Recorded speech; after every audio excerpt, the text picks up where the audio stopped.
ब्रेकनंतर तुमचं पुन्हा एकदा स्वागत। बाजार समित्यांचा रणसंग्राम आपण जाणून घेतोय। अकोला बाजार समिती निवडणूक निकाल हाती आता येतोय आणि ग्रामपंचायत मतदारसंघातून भाजप, शिवसेना, राष्ट्रवादी काँग्रेसचा पाठिंबा असलेले सहकार पॅनलचे युवा उमेदवार संजय गावंडे विजयी झाले आहेत।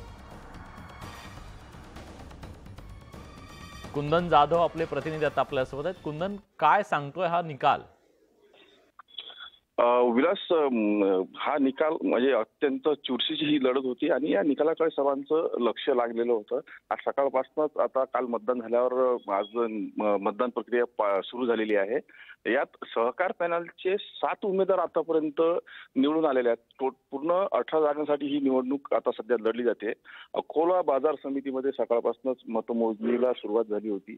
सध्या सहकार पॅनलचे 7 उमेदवार आलेले आहेत आणि यांना भाजप, शिवसेना, राष्ट्रवादी काँग्रेसचा पाठिंबा आहे।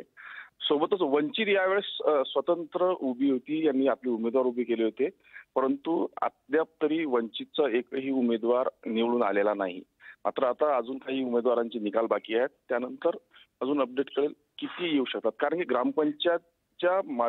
ग्रामपंचायतमध्ये वंचितचं चांगलं वर्चस्व होतं, मात्र ग्रामपंचायतमध्येही वंचित सध्या काहीच करू शकलेली नाही आणि ग्रामपंचायतमध्ये सहकार पॅनलचे उमेदवार निवडून आलेले आहेत।